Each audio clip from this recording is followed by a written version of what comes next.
All right, good evening, everybody. Welcome to our Lake Limerick Town Hall, how the water system works.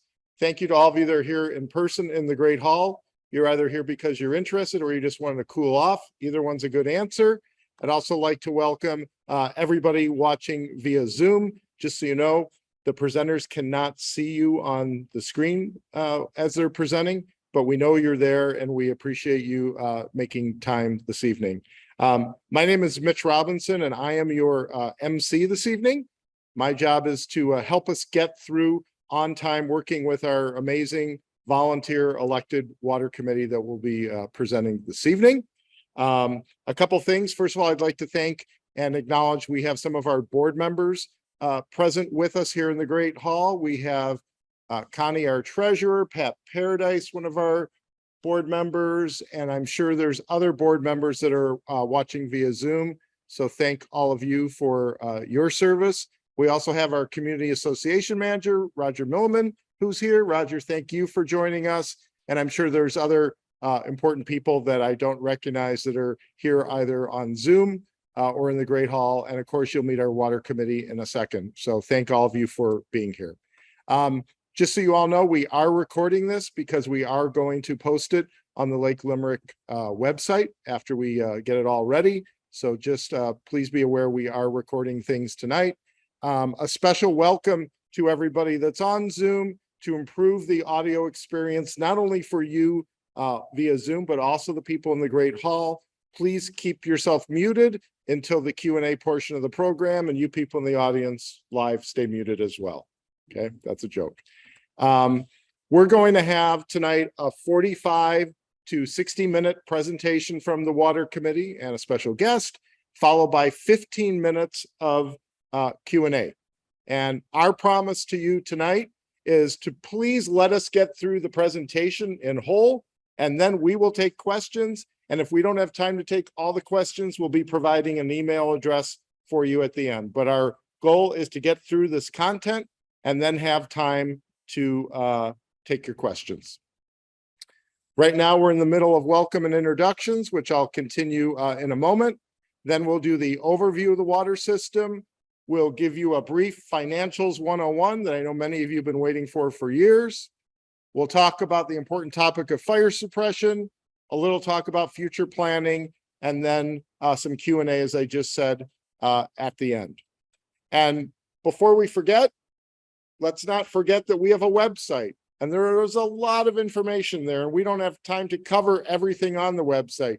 You can look at old plot maps, minutes of water committee meetings. There's all sorts of things there. So if you really want to get deep into the weeds, please go there and there's a lot more information. And one more thing I just want to say to everybody tonight, for those of you that may be new, like I was a couple years ago and don't pay much attention to these things, this is the Water Committee. The Water Committee focuses on the water that we drink, the water out of the hydrants. This is not the Lake Dam Committee. So if you want to talk about algae, your boat, weed spraying, that's the Lake Dam Committee. I don't know how they spell Lake Dam. You can make your own guess on that. So with that, I'd like to introduce some members of the Water Committee that are here tonight and will be speaking with you just so you can learn a little bit about them. So first, Kelly Evans, our chair. Kelly, come on up.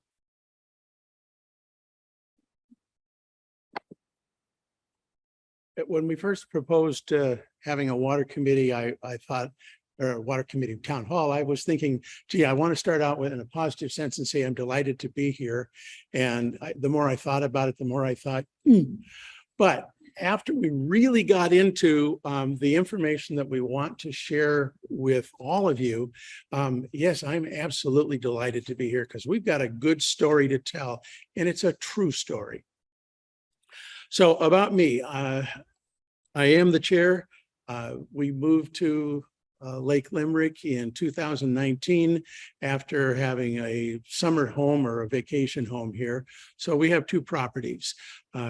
When we came to Lake Limerick, I knew that there was water because I turned the faucet and water came out, but I had no idea that there was a separate water system or where the water came from. Like a lot of folks, we thought, well, maybe it just comes out of the lake. Not so, thank goodness. that would be a very expensive proposition to filter that water, but it's great for swimming. So we bought our present house and moved here in 2019 and enjoyed 3 wonderful months at Lake Limerick pre-COVID. And after that, we've been sequestered, and I haven't been in the bar. We've been in the restaurant twice, and it's really sad. But we're getting out of it. And so with getting involved with the water committee gave me an opportunity to make some new friends, maybe an enemy or two. I don't know about that. But anyway, to get back connected with folks, which is why we moved here in the first place. I bring a certain level of expertise. It's down about here to the water committee. And for those of you who are watching, you can't see my hand, but it's down about where my knee is. I do have some experience in pumping, working at the Vaughn Company in Montesano for 5 years. I was their national marketing director. And so I had to learn a great deal about flow dynamics, what it takes to get something into a pipe and out of a pipe. Vaughn Company, if you don't know, builds solids handling pumps. And so I learned about piping. I learned about friction loss. I learned about what's known as head or elevation and pressure. And I learned something that was very amazing, that pressure is not the same thing as elevation head. And it takes 2.31 feet of elevation to create 1 pound of pressure. So if you want a water system that has, let's say, 60 pounds of pressure, which would be adequate, you've some way either got to use pumps to fill that system to get the pressure, or you've got to have an elevated storage system that will allow, which would be somewhere around 140 feet in the air or a very high hill. We're a little short on high hills, so there may be something else we're going to be talking about in the future. I'm on the water committee because I'm sure it's very obvious to me that without a viable, well-managed water system, there is no Lake Limerick HOA, or we wouldn't be here. We have to have water, and we have to have good water.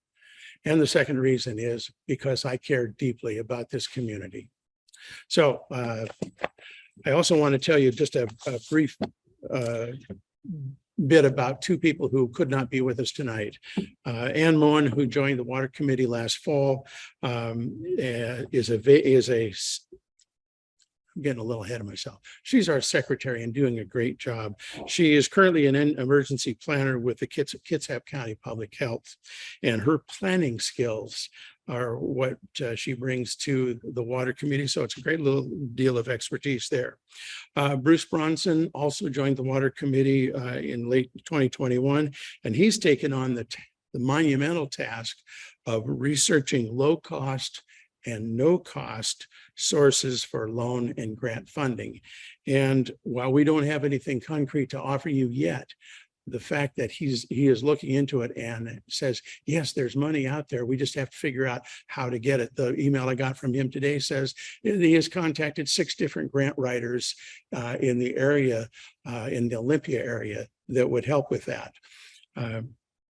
So he's also a fireman for the city of Aberdeen. I believe that's correct. No, I got that wrong. Wally is the okay. Well, I guess if he wanted a better introduction, he could have done it himself. So anyway, again, I am delighted to be here. We're delighted to be sharing information with you, and we hope that you'll be kind to us. Thank you, Kelly. Next up, let's meet Don Bird, our treasurer. Don, come on up. They're all right there? Right there. And they're right there. Good evening. As they said, I'm Don Bird. We actually began here when I was still in high school with my girlfriend at the time, and parents bought property in the mid-60s. So we've been here off and on since that time. Have enjoyed it very much. My professional career, I was a electrical engineer, working mostly with computer-based control systems, which got me interested in the water committee because they have a control system. So maybe I can help that. I also am in IT, and so I've done some information technology assistance, let's say, with the water committee. I've been on the water committee for over 10 years and had positions as just member, secretary, chairperson, and then now I got drafted to be treasurer, but I've got an able assistant with Esther. She's agreed to help out and help me learn more about how to be a treasurer and take care of the finances. Thank you. Thank you, Don, and we look forward to our next town hall. What Don did in high school at the lake. So we'll have a lot of people coming to that one. Next, we're going to meet Dan. Come on up, Dan.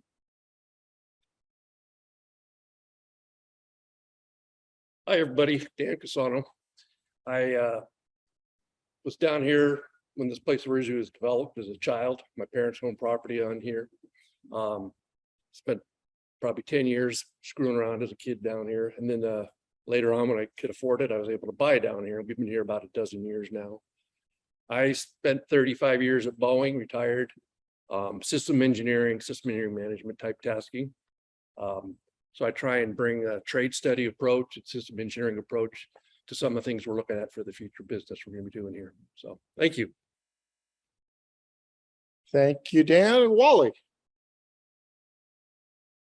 who really was a firefighter. I really was. Hello, everyone in interweb and in person. My name is Wallace Muntz. My wife is Jody, and we've been here since a year ago, a little over a year, about a year and a half. Bought our place in 2019. As stated, I was a firefighter for 35 years and retired. My interest in the water committee is because it's fairly fitting with kind of what I did for a living, as well as we both recognize, my wife and I, that this community operates on the service of everyone. And so here I am providing my service. I just want to say one last thing, that I'm truly humbled by the dedication, the professionalism, and the knowledge that our committee and paid staff have. I'm new to this, I'm learning, and I've got a lot of catch up to do. So I'll be doing my part in that way.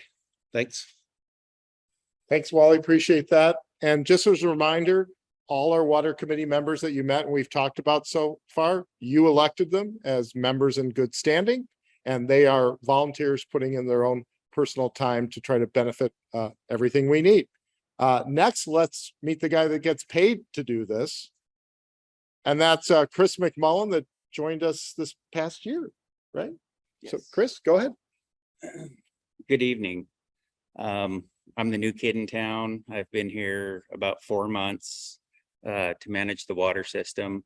I come to you with 32 years of water experience. Managing, I take a very hands-on approach, and I'm still learning this system. I'm learning new things every day, but I would like to move it forward in a positive direction. And any input, I have an open door policy. So, and I'm looking to relocate here. So I'm still on the harbor, but I'll be here soon. Thank you, Chris. And I want to give Chris special thanks. His job, the hours can vary. He was up at 3 a.m. today, making sure things were working for us. And now he's spending time with us this evening. So thanks, Chris, for all that you do. Okay, now we get to our first main section, and let's talk for a second what success really looks like tonight. Most of us are not engineers. Most of us are not fire suppression experts. Most of us are not water quality experts. So our goal tonight is to kind of get you up to speed, give you the basics, hopefully give you some confidence into what the volunteers you elected are doing and plans that they have for the future, but at least give you a basic understanding of what's going on And again, just as a reminder, we'll be doing Q&A for those of you on Zoom and in person at the end. So be thinking about what these folks say, and then we'll take questions at the end. So with that, it's time for the overview, and I forgot who I'm supposed to introduce. I believe it's Kelly. So Kelly, it's all yours.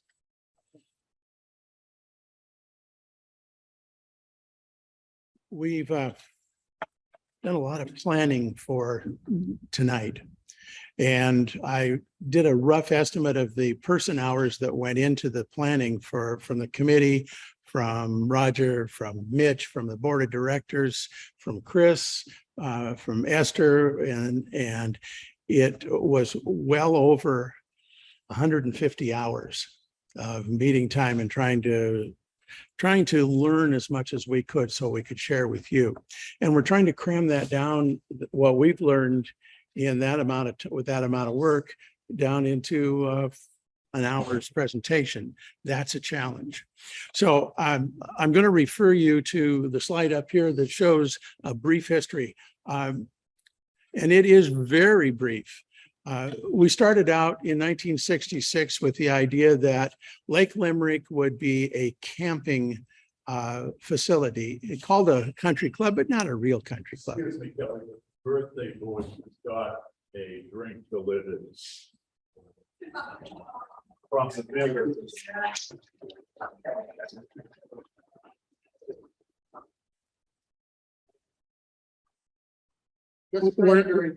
Yeah, we're not going to sing to you, although now you don't have to pay royalties for singing happy birthday or performing happy birthdays. There was today announced an $18 million settlement of a lawsuit.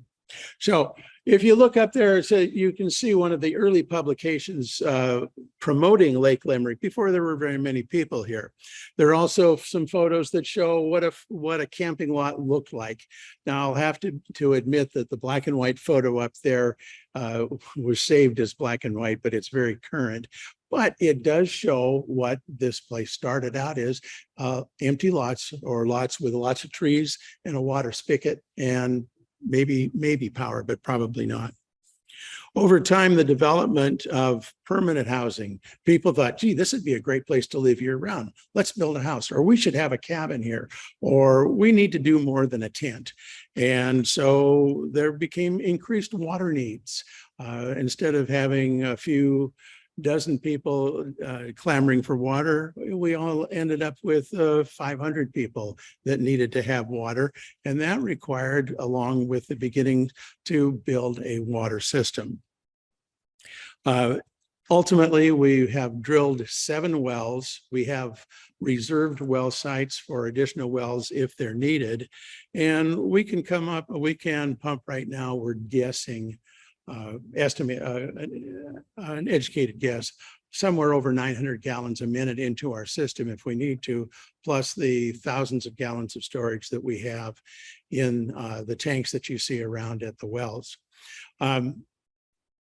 There's only one source that I know of that can provide you with a really eloquent, detailed idea of how Lake Limerick started and how we got to where we are today. And we just happen to have Pat Paradise from the board sitting here, but I did not count his man hours in the research, but he spent hundreds of hours going back and reviewing documents.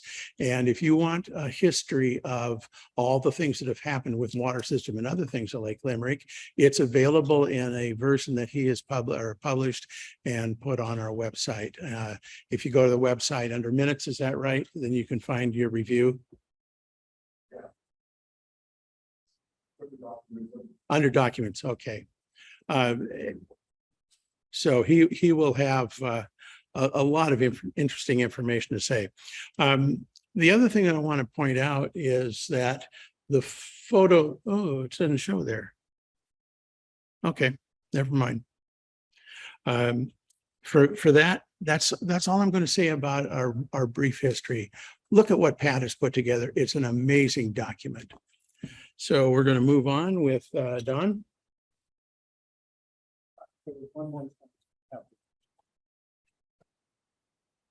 There is one more side. Okay.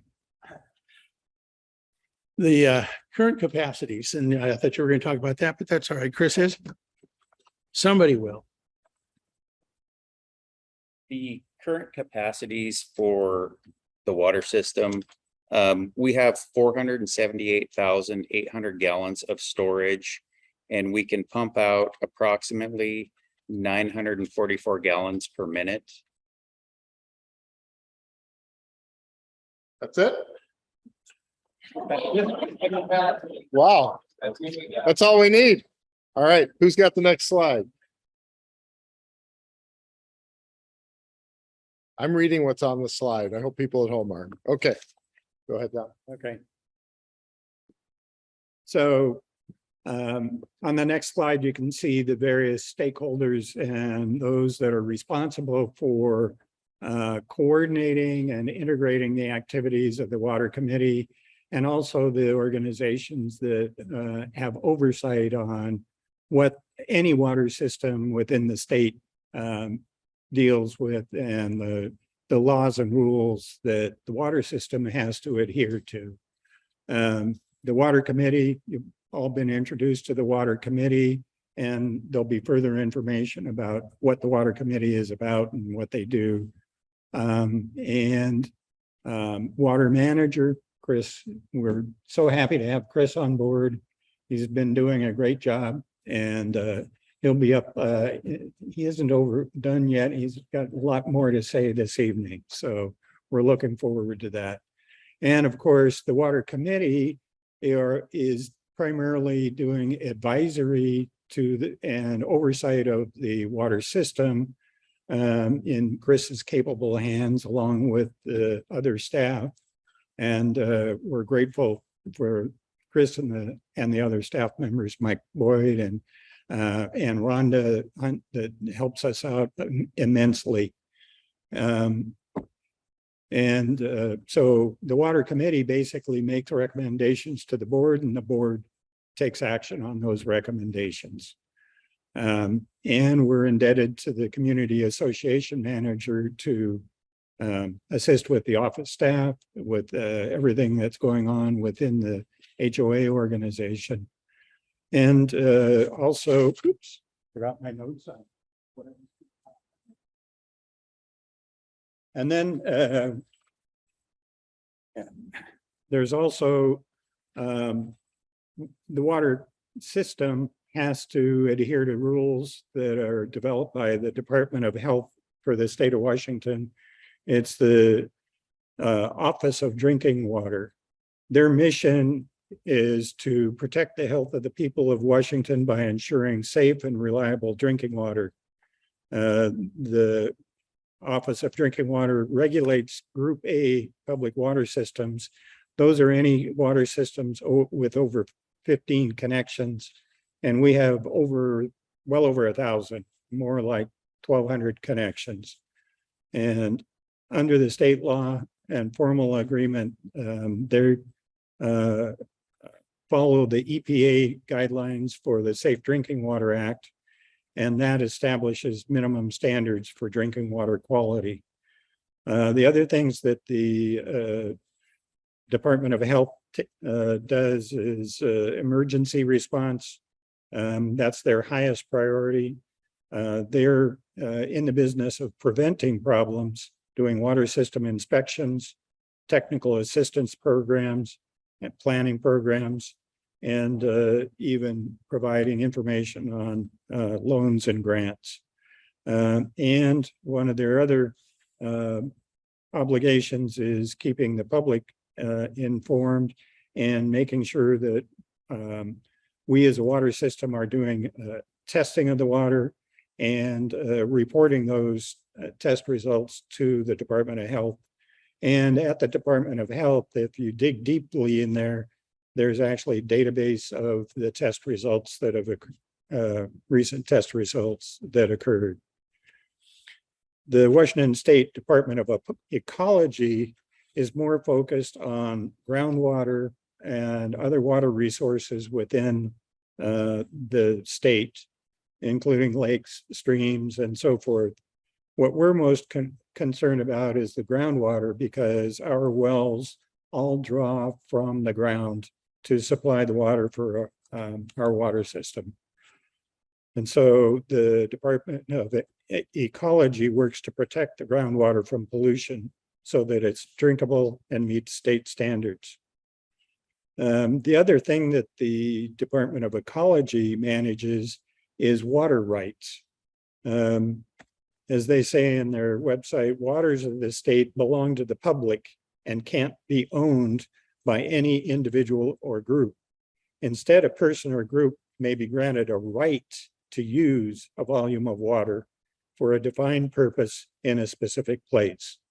And so for each of the 7 wells that have been mentioned, we actually have a right to a certain amount of water to take out of that resource each year.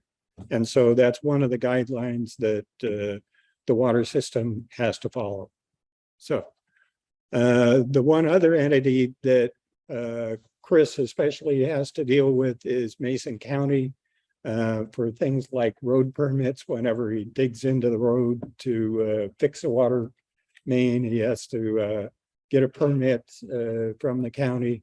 The other thing that the county is responsible for is overseeing the fire flow requirements for the county in conjunction with the fire department and state organizations that deal with the fire requirements.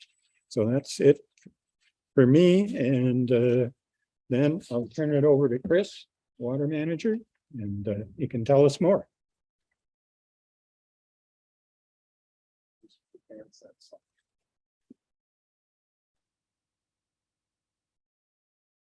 The daily responsibilities vary widely on what we end up doing. We like to check all of our well sites.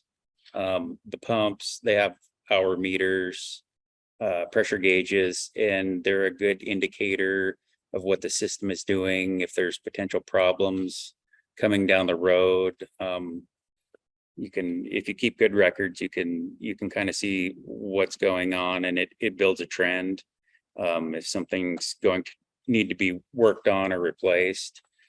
We do operation and maintenance of valves, meter boxes, water meters, the setters, turn ons and shut offs. If you're going on vacation, we can come out, turn your water off, come back, we can turn it on for you. Sometimes there's high consumption. We can come out, investigate if there's a water leak. Water quality is a very high priority of mine. The Department of Health dictates we take certain samples and meet certain criteria, and we definitely want to meet and hopefully exceed those criteria.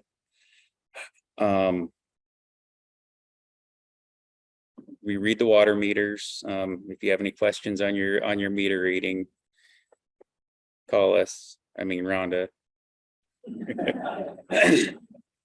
We do meter installations and setter installations for newcomers, new property owners. And I think that's kind of covers the O&M. It does go into financial daily records just to maintain them so you can appease DOH. They have very high standards, and we do meet and exceed them.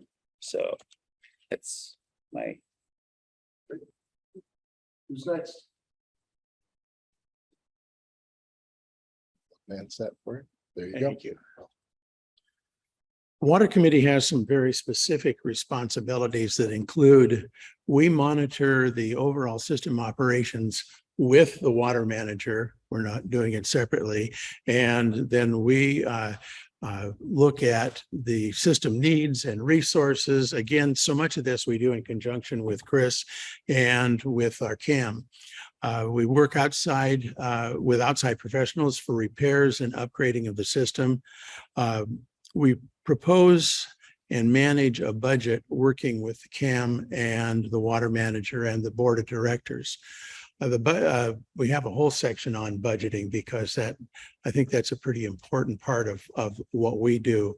And I think we'll clear up a couple of myths about that as well. We also plan for the future of our water system, creating 10-year plans for the Department of Health. We're in the process right now of creating one that will last through 2029. We do that in conjunction with our consulting managing firm, Northwest Water. We also recommend a rate structure to the board of directors. We are charged with operating at a zero profit. So, but we can't go in the hole because there's no a hole full of money for us. So we have to be very careful when we create a budget that it is accurate and then that it is managed carefully. Our committee has that oversight. Roger has a certain responsibility because he's our community association manager. Chris, because he does a lot of the day-to-day expenditures. We all work together to make sure that we are spending what we plan in a most appropriate way. There are times when we have a budgeted something that then we don't spend the money because we've either found a different solution or we found that we didn't need to spend that money. We keep the membership informed, and I'll be the one to say that we need to do a better job of keeping our membership informed. Putting things on the website doesn't necessarily solve the problem for a lot of people who don't have access or, like me, are limited in the ability to actually do search on our website. So that's one of my goals as the chair of this group, is to make sure that we get better at communicating, including creating some written documents discussing specific issues that would be included as part of your bill. Now, for those of you that are like me and forget to open your bill because you have an automatic payment, that could be problematic. But we'll encourage you to get the real dope on what's going on simply by opening your bill and taking a look at it. Next, we're going to be talking about keeping the system running and the role of the board of directors. And I believe that's our friend Esther. Will you introduce Esther? Tell people who Esther is. Well, I think, yes, Esther, everybody knows who Esther is. However, she has served on the water committee and was the water committee secretary, treasurer. I'm not doing too well tonight. Treasurer for several years. And she's the one that really does the number crunching for us. And she's been working very closely with Don as he's getting up to speed with that and keeping us all informed. So here's Esther. And for those that don't know me, I've been at Lake Limerick since I was a kid. Pat's known me since I was in high school or before, and came out here with my parents' friends to camp, and then bought property in '89 and finally retired in 2019. So now I live here full time. During the time I've been here, though, since the early 90s, I have been very active in the community. I served on the board 18 out of 20 years. Served as treasurer, secretary, president for several years, and now I'm just a board member. But my main focus is still being there to answer questions that come up at the board meetings on behalf of water. Kelly comes to all the board meetings as the water committee chairperson. He also attends the executive board meetings. He's not a voting member of the board, though, but it's nice to have him on board to be there. But if he's not there, I try and sub in and give reports as needed as well.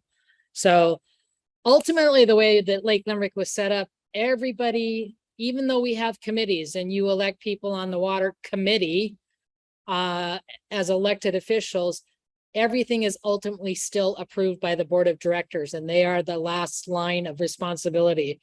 So all the recommendations and the hard work that the water committee does still has to get ultimately approved by the board of trustees, board of directors.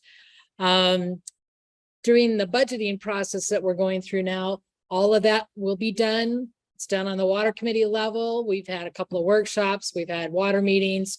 There'll be another water meeting in 2 weeks from now on Saturday. You're all welcome to attend that. And we'll discuss budgets again.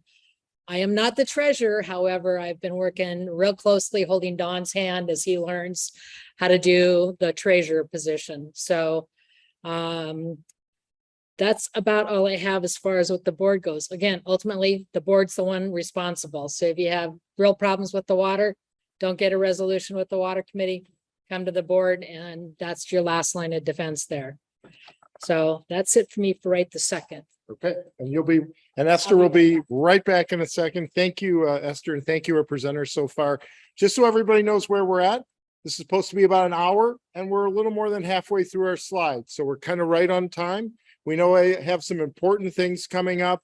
I also just want to call out that some of these slides are kind of like an eye chart. There's a lot of information on them, and we're trying not to just read the slides, but we will be posting this, okay, on the website within a week or two. We'll get it all set up, and you can pause, look at it as much as you like. I also want to thank John Najemi, our board president, who's running the technical side of things. And I can't see if someone's complaining, but I just assume you can all hear and see things so far. So I'm glad things are working. So next up, we are going to learn about financials, but we're going to, just so everybody knows, we could probably spend an hour on how financials work, but this is the Financials 101 course. So it's going to be pretty brief and to the point because we want to get to fire suppression, obviously, and a couple other things. So they're going to go through it fairly quickly, but as we will probably remind you multiple times tonight, please go to a water committee meeting. You can learn a lot more. Visit the website. You can learn a lot more there. So I'll turn it back over to Don and Esther together. So I'll start and be very brief since I don't know as much as Esther does. But oh, and one other thing I wanted to mention that I forgot. It was mentioned to take a look at your bill. If you look at your most recent water bill and HOA bill, and you flip over to the backside, one of the things that we're required to submit to, or the Department of Ecology requires us to submit, is something called a Consumer Confidence Report. And it's this document that you can't see, but it's in your water bill. And it tells how the water quality has been last year. We're basically, this report is not for the current year, but from the previous year. And it tells you that our water quality is really good. And just historically, as one point, a few years ago, we actually entered Lake Limerick water into a competition at the one of the regional Evergreen Rural Water Conferences, and our water won third place behind Tacoma, and I think it was Tukwila or somewhere else, Tumwater maybe. But the kicker there was ours was the only one that wasn't chlorinated, and the people that were judging were from systems that were used to chlorinated water, so it didn't taste like theirs. So I think we won. Anyway, that's a little side point. Financials. Get on to my next slide there. And basically, the water system depends on the revenue from the water bills that we send out for the operating revenue, and also to add to our reserves so that we have money in the bank when we have emergencies, when we have improvements, significant improvements that we have to make, we can use those reserves. So we have both operating expenses that are day-to-day expenses to keep Chris and the staff and the water system running. And then we also have funds that we've put into savings as we receive the revenue from the bills in order to do capital projects.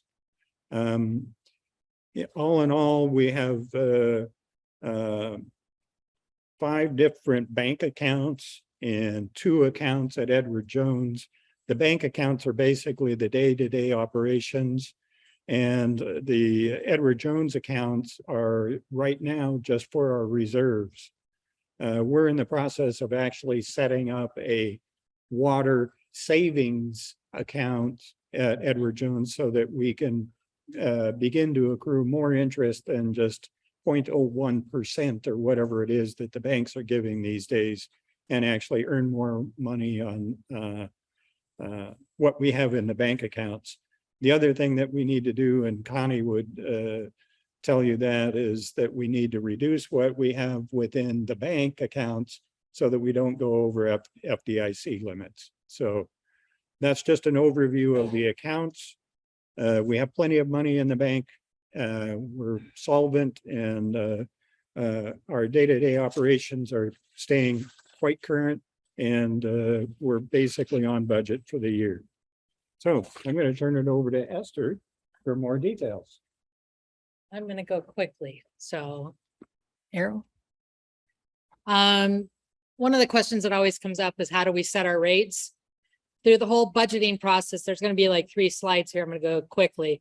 We take on when we start doing our budgets to begin with, we take the past history that we have of what we spent on our operating expenses. We get with Chris and the water committee, and they determine what other big projects, capital improvements, new equipment that we need.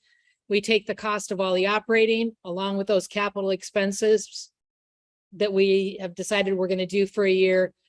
And then I kind of work it in reverse. I have X amount of money that I need for reserves, operating, and capital projects. How much revenue do I have? How much revenue do we need to bring in to pay for all of those items? So we work it in reverse. I go out along with Dawn, and we've gone out to other water systems to compare rates to see that we're in the marketplace, and our rates are still on the cheap side compared to a lot of other places. We've done a good job of putting money in reserves. We know we've got an old system. We're going to need money in reserves because some of the things we have to do are going to be very expensive. Along with the operating, I think was that quick enough? I gotta hit the button here. And I can't see. Cost budgets. Once water does their budgets and the water committee decides that that is the budget they want for the year, it is then brought before the board. The board then reviews it.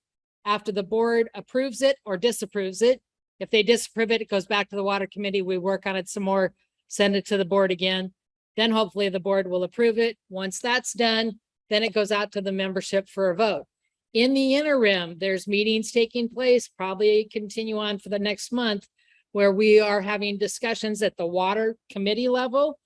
And then the board of trustees has been having almost weekly meetings to discuss what we're doing as far as budgets go. There's not a lot of time to ask questions in those meetings, but please, if you have a question about the budgets, send messages to Connie Wong for the HOA stuff. You can send them to Don Bird or even myself. And we will answer those questions as quickly as we can. And if somebody even needs a one-on-one, how to read a financial statement, let me know. I'm more than happy to meet with you and go over how to read our financial statements because they're rather difficult to read.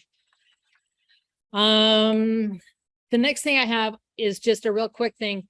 Our new water billing system that we started up in February or March has the ability. So in the future, you will be able to get your own access to that system via an internet connection, and you can go in, you can pay your bills. You'll be able to see what your water consumption historical is. It will not show you your consumption on a daily basis, but it will show you based on the monthly readings, how much water you've consumed, as well as historical data for like 1 year. And we're hoping with that, you guys can get online, pay it yourself electronically. We don't have to touch money. It's all done computerization. So that will be coming up probably within the next month or two. It's not quite ready to flip over and have you guys go sign up. At the time we do that, we'll be putting it out on the website, as well as announcing it at both the water committee meeting and the board. And then Rhonda won't have a life for a few days while all of you call her and ask questions.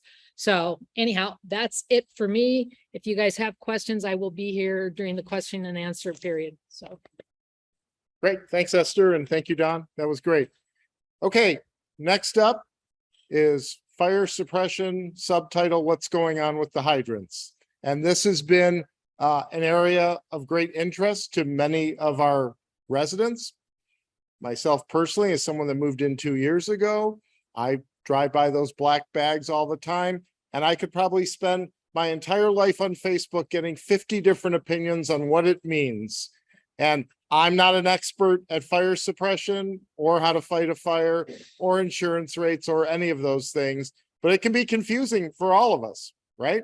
And so I think today, I can tell you, working with this committee, first of all, they're really dedicated to coming up with kind of a ultimate solution on what does unbagging them mean and how do we get there? But that leads to 50 other questions. There's a lot of other expertise from, I know Pat Paradise, one of our board members, and others, and I know board members are also interested in coming to a conclusion. We can't solve that tonight, and that's not what the purpose of the next section is. The purpose of the next section is to hopefully give you information as we know it at this point and what we hope will happen next. And I've been super impressed working with this committee as well as Chris, that I know they're super dedicated to getting us to the point that we can finally resolve that. So with that, I will turn it back over to Kelly. You can just advance. I already alluded a little bit to the history of fire suppression. We will tell you what we know today. We're also going to tell you that we don't have all the answers yet, but that is the significant focus of the Water Committee, is to really get a handle on what fire suppression is available, what kind of water there, or what kind of flow we can provide, and do those hydrants mean anything other than a collector for bags? Our hope and our dream is that no, we are going to be able to tell the fire department and tell our members that, yes, we do have a certain level of fire protection available through our hydrants. In the 1960s, when we were developed, I've already alluded to this, it was a camping area, and fire suppression really wasn't much of a consideration. Standpipes, you can still see them around here, the yellow ones, were installed as a means of fighting fires, but they weren't considered hydrants. As larger homes and year-round residents became more prevalent, fire suppression was provided by the county and by Lake Limerick's volunteer fire department. There was a decision made, and I don't have all the specifics on how the decision was made and what the rationale was, but to install 44 fire hydrants. My assumption when I moved here, when I saw fire hydrants, meant that we had fire protection. The records are frankly unclear from the 1980s to right now, but it appears that the hydrants were rarely used for 40 years due to minimal large fires. And if Wally wants to speak to that at all, he can, because he's got some real expertise on the kinds of fires that are mostly fought.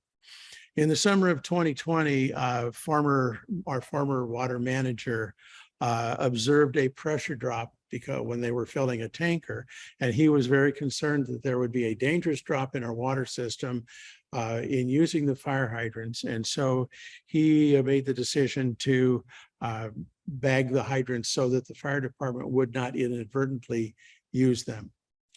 In the last year, 21-22, our water committee and our new water manager, Chris, are reviewing consultant findings, working with our consultant to get, and that's RH2 Engineering, to get additional documentation, data about what really will come out of a fire hydrant in terms of gallons per minute without creating a significant pressure drop in our system. That work is ongoing, and some of you may have noticed over the last 3 days, people from the Mason County Fire Department and Fire Marshal's office were out with Chris and Mike and several others, including Pat, to watch the fire flow testing. We will supply that data to RH2, and then they will extrapolate from that data what kind of fire flow we will have for each of our hydrants. Some of them will provide fire flow, we're confident. Some of them will not. And until we have a definite answer where we don't have to come back in a year and say, oops, we were wrong. As soon as we can be assured 100% of what we have, that's the time to bring it to the community and share it. What we've learned so far is that the fire hydrants were actually conceived as a way to reduce insurance rates. What we know is that none of us are insurance experts, and that the insurance companies with the state insurance commissioner set the insurance rates. So whether that was actually something that was a good idea, we can't address. There's a lot of documentation back and forth that says, yes, the hydrants will provide the adequate fire flow. No, they won't. Or yes, at one time we're going to do that. No, now we aren't. It goes back and forth. And that's, again, part of Pat's research that he's done to really give us a good indication of how we really didn't know what was going on. Our commitment from our committee to the board of directors and to our members is that we are going to find out what is going on, and we are going to remedy the situation. It may mean we get all the bags off. It may mean we get some of the bags off. I highly doubt that it means the bags will stay, but that's something that's going to happen over the next few months. We will not take the bags off until we're sure that the fire department can hook up to a hydrant safely for our water system. I mentioned that during the 70s to 2020, our hydrants were rarely used. So it really is to the point now that until we got the data, we don't have a whole lot of more information to share. I think it was mentioned that there are a lot of opinions on insurance, and that was, again, we're not the experts on that. What we're going to do is make every effort to find a solution for fire flow that is both comprehensive and legal and long-term. The data that we're collecting today Chris will be sending that to our engineer and work with them to make determinations. We currently have about the same level of fire protection as the rest of unincorporated Mason County, which use tenders for fire suppression. In addition, Lake Limerick also has its own 2 tender fill stations, which the board authorized last year. So if you look at well number 1 and well number 4, there are yellow hydrants out there. Those hydrants are connected directly to the storage tanks, and they're not connected to the pumps, so that they're gravity fed, which makes for a little slower flow. But it means that even if the power's out, the tenders could still be filled from those tanks. Based on ongoing testing, our consulting engineer will make recommendations of which hydrants could be partially put back into service. Again, I'd love to be able to tell you tonight, yep, we're going to do it and it's going to happen in 2 months. That would not be in the best interest of our association. The next time we tell you about hydrants is going to be when we are 100% sure of what we can do and how we're going to do it. We'll also come back to the community with a survey on fire suppression and find out what the needs and the desires of our community are. There may be things that would have to be done that would cost a significant amount of money to increase the fire flow. Is that what our community wants? We're not going to make any kind of a recommendation to the board until we've taken into account what our community says. With that, I will stop. Thank you, Kelly. I'll just say one brief thing as someone that's been learning from the water committee this week, putting together this presentation. I appreciate their diligence as someone that lives in the community and also on the board. I sometimes have a lack of patience. I'd like things to change tomorrow, but after looking, we've mentioned numerous times some of the information that Pat Paradise, our board member, has provided. This water committee in some ways, I think, is making up for 30 or 40 years of kind of people just guessing on things, and now they're doing the due diligence. I also want to call out that although I can't see it on my screen, I was told that the fire marshal for Mason County, Randy Collins, was going to try to join this Zoom tonight and listen in. And we appreciate Randy listening in tonight. And we look forward to working with him as we make some final decisions here. So next up, it's time to talk about future planning. We're pretty much on time. I just want to remind everybody, no matter when we end, and we're pretty close, we are going to take Q&A from the live audience as well as from Zoom. So thank you all of you for hanging in. Dan, all yours. Well, I'm still Dan Casano. This is the last slide. So get your drinks pretty soon. The thing I want to talk about is what we're looking at ahead. And we had a planning session here, multiple hours, and we identified near-term things a little bit further out and issues. One of the issues we're talking about, which is getting this session done so the community is in sync with what's going on and where we're at and getting the trust factors built up. Some of the other things we talked about is when and if we have a low pressure situation, they usually have boil water orders after a couple tests are run. How do we tell people to do that? Currently, we run around, put those hangers on your doors and put up some, what do they call those, tent signs, reader boards, and you may or may not get the notice. So Ann Mullen has been working with the county, and I know that our CAM has too. So there's an emergency notification system for Mason County. So I'd encourage everybody to go out there and sign up. They can tell you whether you can say whether you want email, phone call, an instant message. And Lake Limerick, Roger, our CAM, has the access to put a notice out and get that on their network. But you have to be signed up. You have to go out and do that yourself to sign up. So I want you guys to do that. We, as a committee ourselves, we are trying to look a little bit down the road to the future. We want to, some of the things we talked about is improving system responsiveness. If the system can spin up faster, we don't have to worry about as much low flow also. So that can help with the fire suppression. We've also identified we want to improve our security. We have some of the areas that aren't fenced. We're looking at better surveillance systems to go after graffiti artists and such. But you got to make sure your system's secure so your water stays safe. So we're looking at that. We're also looking at reliability of the system. Do we need another generator? Elevated storage was mentioned, possibility. Those bring in additional redundancy, also power outage protection. If you have an elevated storage, it's probably the best. That doesn't mean that's what we're going to do. We'll do trade studies. We also have to look at the well capacity. We're going to do a well capacity evaluation. Chris, we were going to hire that out. Chris has the capability to do that. So he's going to be doing that in the next couple of months as well. See where we're at on that. And then the other thing we need to look at is which transport elements will need to be replaced when and how. We have a lot of different size pipes. We have 8-inch, we have 6-inch, 4-inch. The capacity is very limited in the 4-inch areas. We're going to be looking at that for the first areas to maybe be looked to be replaced. There's also talks about looping. Most of our systems tied together, so water's coming at you from 2 different directions. We have some areas that don't have that. We'll be looking at that as well. We don't know what we're going to do. We're looking. We'll study those. But you know, our system was built 54 years ago, back in '66, probably even a little bit before that. The asbestos concrete pipes we use in the system have a lifetime on average of 70 years.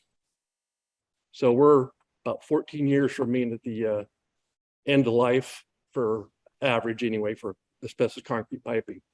So we are going to see things breaking more often, and we're ultimately going to have to develop a plan to systematically replace those things. We heard in the financials that we do have reserves, but I'm here to tell you we haven't been collecting at the reserve at a high enough level. We have a study performed by Northwest Water that recommended we save, starting 2 years ago, $300,000 a year. These are round figures. We've been saving just a little over 100. We have a budget proposal to increase the reserve, but still not up to the 300,000. So we're gonna have to continue to look at that. You can get loans and grants we talked about, but you usually have to pay interest on a lot of those, and that has to come into your rate of your bill ultimately as well. So we're gonna look at those things. We need to look where we're at, and we're gonna have to prioritize what we do, and we're gonna have to see where the money's gonna come from. And there are lots of different types of grants out there, and hopefully we can tap into some of those. But the system to be replaced today would cost $5 million. We have about $1 million approximately in our reserve. And by the time it's due to be replaced, then your dollars, it's estimated to be 10 million. And that was before inflation ran away like it's doing right now.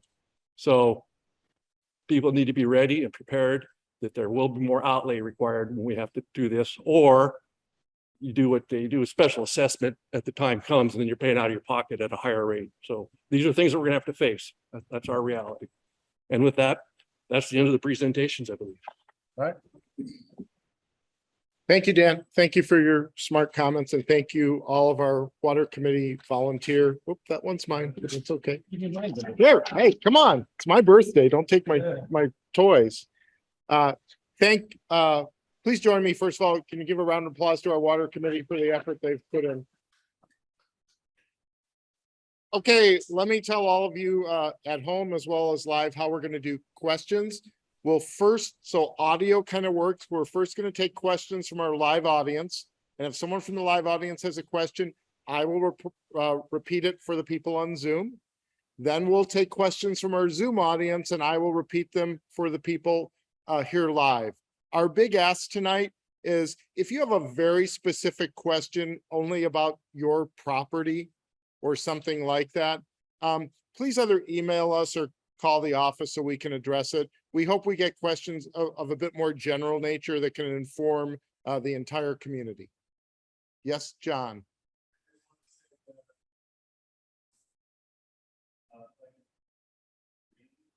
Yep. Thank you for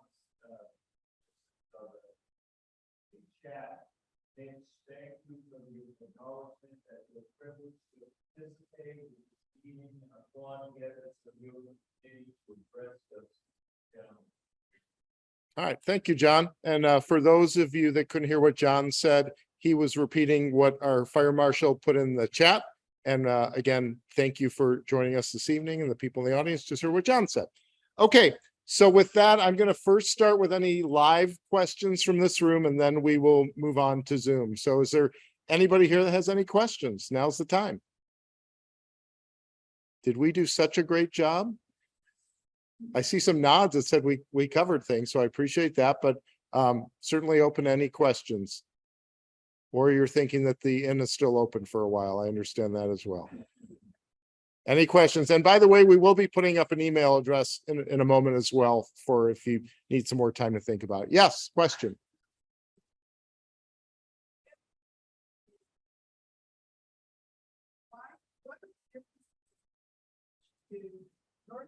Water.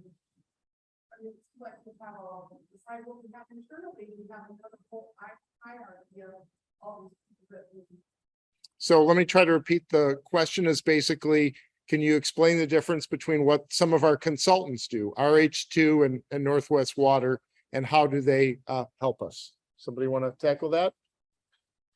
Right. So Rhonda was asking about Northwest Water. Northwest Water Systems is what's called a satellite management agency. Correct me if I got the gist of it wrong, but they basically are a company that comes in to assist smaller systems and help them manage and operate their systems.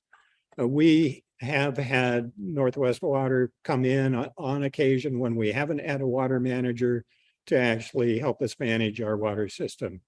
When we have a very capable manager like Chris, we don't need Northwest Water to be the primary agency responsible for operating our water system or managing it.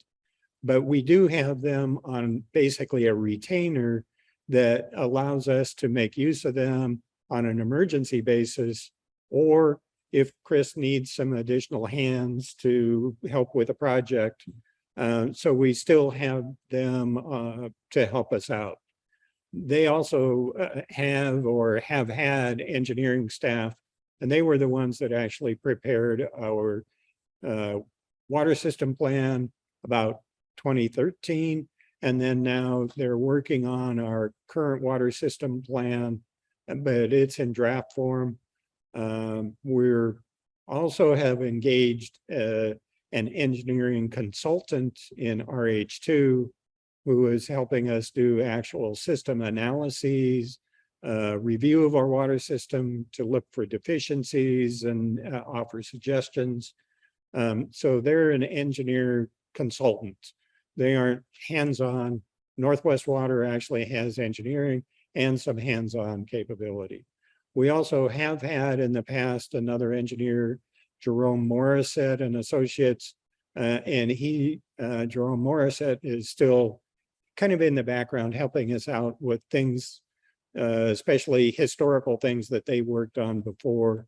If the railroad actually decides to proceed with their railroad trestle seismic retrofit project, that's going to involve water main under the railroad trestle over Mason Lake Road, we will engage Jerome Morissette and Associates again to help us with that.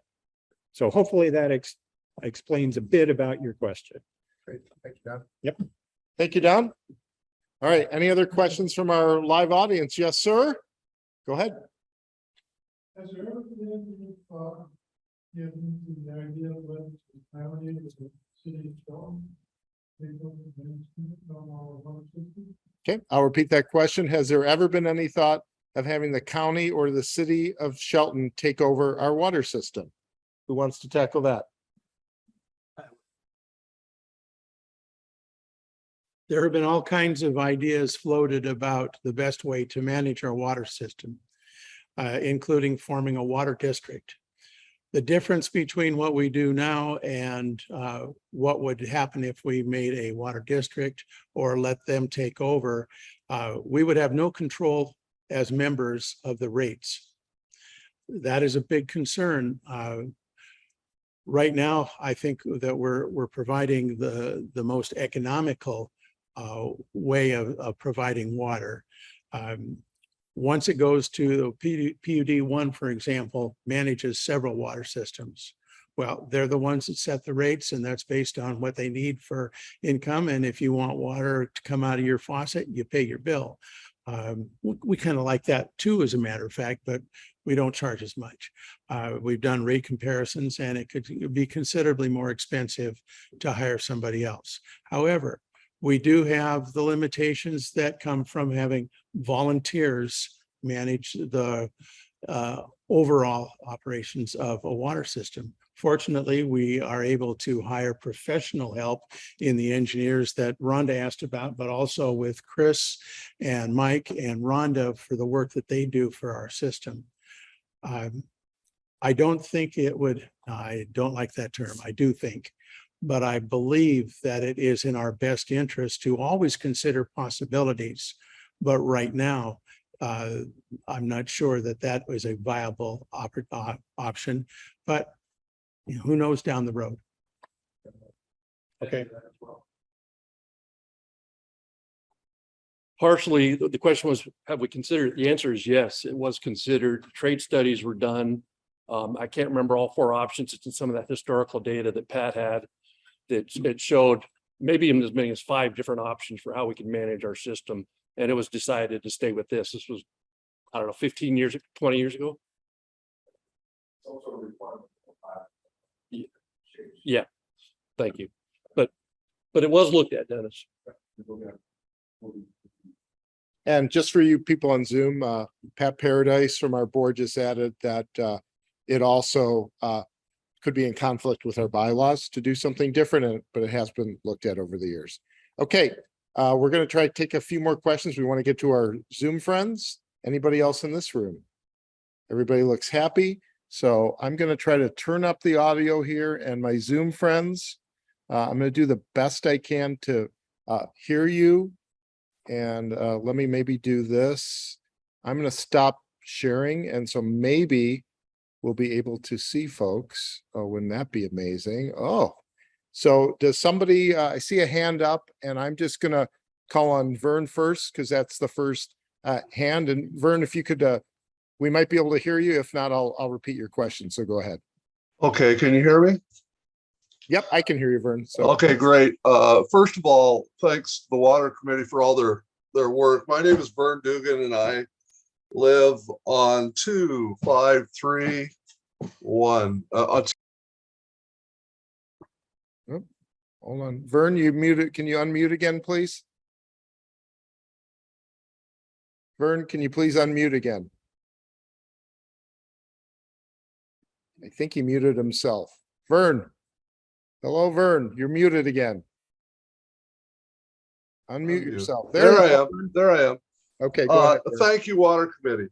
I would, I'd like you to, I know the answer, but I want for the fire suppression, we have now the capability of water trucks to get water from our wells right here. Before, as I understand it, once the water truck was emptied, it had to go all the way down to Deer Creek and then come back here and fight fires. That's one. And two, and it could be a fallacy, I don't know, that's why I want to know. And the second thing was that we used to have just one tanker truck in the area. Now that we have two, is that correct? Okay, I think one of our principles tonight is we're only going to answer things that we know as a fact, and we're not going to speak for the fire department because I don't think they'd like that. But for the question we have from Vern that has to do with tenders and how fire trucks are filled up, does anybody have a factual answer? I hate to speak for the fire department, but I'm just going to give that disclaimer that our goal tonight is not to speak for others, but if you have some information in general. I don't terms, have Roland. anything specific to Central Mason 5 or Central Mason Fire Department. But tankers in general are going to fill from whatever the source is that is closest to them. And a tanker in and of itself is a water supply. And we talked about the Insurance and Rating Bureau, the Washington Rating and Insurance Bureau. They base their insurance rating on the water supply of the fire department. That's one of the things. There are many factors, but that's one. And here we have, we think, two tenders, we're pretty sure. And their ability to provide water to an incident is sufficient to a level of insurance rating. Now, it's a lot of mumbo jumbo, I know, but we have a rating. I think it is a 5, and what they are supplying for us with those tankers is sufficient at a level 5. Okay. Good. And I think just to follow up for everybody, again, I just want to call out, we appreciate the fire marshal listening in tonight. He's not a speaker tonight because we'll be working with him. And we hope to have another town hall in the future and have fire personnel here so you can ask questions very directly about the fire from a fire perspective. All right. Do we have another question on Zoom? Does anybody see any? John, do you see any? I don't see any. I don't see any. So we promised to be done around 8 o'clock. It's 8:15. So I'm going to close it out. Okay, I'm going to let Kelly make a comment and then I'll close it out. What we hope to establish tonight for everybody involved is that we have some significant expertise, professional expertise available to run our water system. I think you can tell from listening to the members of our water committee and our water manager that without sounding arrogant, for the most part, we know what we're talking about, and that if we don't, we're going to admit that and get the answers. So I think you can come away from this meeting and future ones that we will have with a great deal of confidence that your water system is being carefully monitored and that the process of keeping it going is an ongoing long-term planning process for which we are responsible. I want to add my thanks to all the folks who are here and to the Zoom audience for taking the time to be interested, and invite you to our water committee meetings, which are the second Saturday of every month, starting at 8:30. And for the time being, they're still on Zoom. We'd love to have you. We'll try to answer questions at that time to a limited extent. You can always go to the contact us part from the website and submit a written question, and we will respond. It'll either be from me or somebody who's a lot smarter than I am from our committee. But again, thank you for participating.